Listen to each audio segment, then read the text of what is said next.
பண்ணலாம்னு பார்க்கலாங்களா? வாங்க. Hi friends, first அடுப்பை ஆன் பண்ணிக்கலாம். அப்புறம் கடாயை வச்சுக்கலாம். கடாய் கொஞ்சம் சூடாகட்டும்.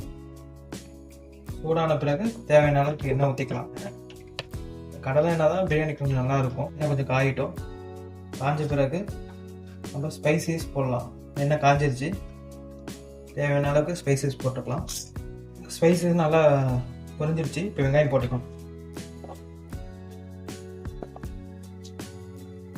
லைட்டாக வதங்கிருச்சு. இப்போ பச்சை மிளகா போட்டுக்கலாம்.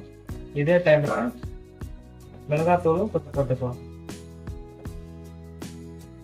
கொஞ்சம் கம்மியாக போட்டால நான் 1 டீஸ்பூன் அளவுக்கு மிளகாத்தூள் போடுறேன். அதுவே போதுமான அளவு நல்லா வதங்கி வந்துருச்சு.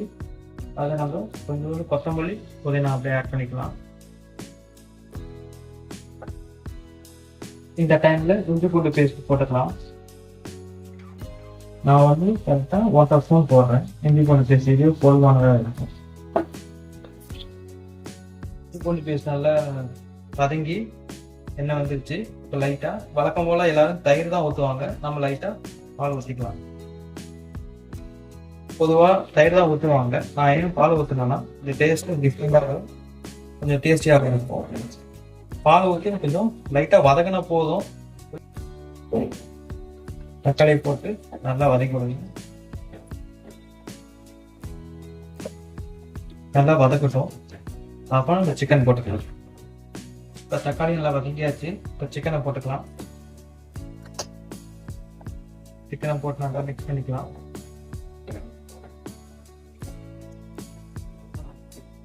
நல்லா மிக்ஸ் ஆகட்டும்.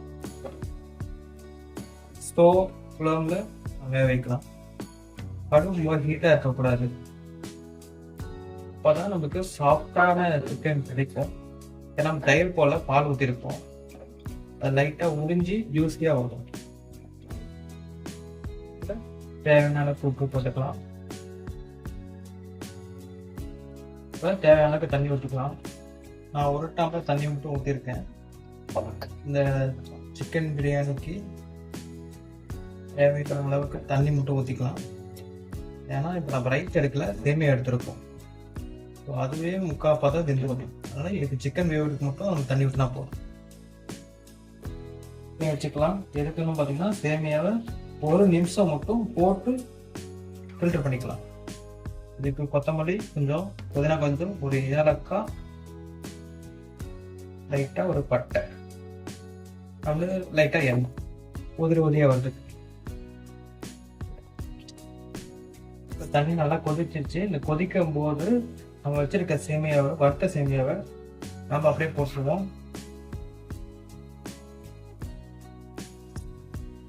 போட்டுட்டு 1 நிமிஷம் தான், கரெக்டாக 1 நிமிஷம் போதும் வேகிறதுக்கு. 1 நிமிஷம் கழிச்சு நம்ம வடிகட்டி எடுத்துருவோம். இப்போ நல்லா 1 நிமிஷத்துல வெந்து வடிச்சு வச்சாச்சு. இப்போ நம்ம மசாலா நல்லா கொதிக்குது. இப்போ நம்ம போட்டுக்கலாம். போட்டு ஸ்லோ ஃப்ளேமில் வச்சுக்கலாம். இப்போ சும்மா கிண்டி விட்டுருலாம். இப்போ தம்மு தான் போட போகிறோம். சும்மா கிண்டி விட்டு நம்ம தம் போட்டால் சுவையான சிக்கன் தம் சேமியா ரெடி ஆகும். இப்போ சேமியாவும் தண்ணி எல்லாம் சமமாக வச்சுட்டு நம்ம தம் போட்டுருவோம். பசங்கள் நல்லா சூடாயிருச்சு. தூக்கி கரெக்டாக ஒரு 10 நிமிஷம் போதும். வெயிட்டான பொருளை வச்சுக்கலாம். கரெக்டாக நம்ம 10 நிமிஷம் தம் போட்டால் போதும். நமக்கு 10 நிமிஷம் ஆயிடுச்சு. இப்போ தம்மை உடைச்சிடலாம்.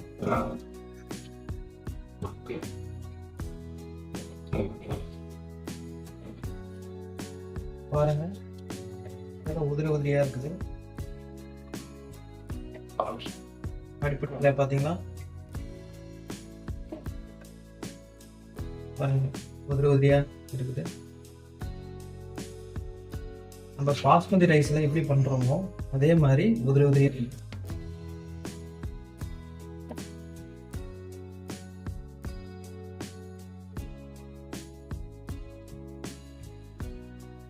சிக்கன் சேமியா தம் பிரியாணி ரெடி ஆயிடுச்சு. டேஸ்ட் பண்ணி பார்க்கலாம்.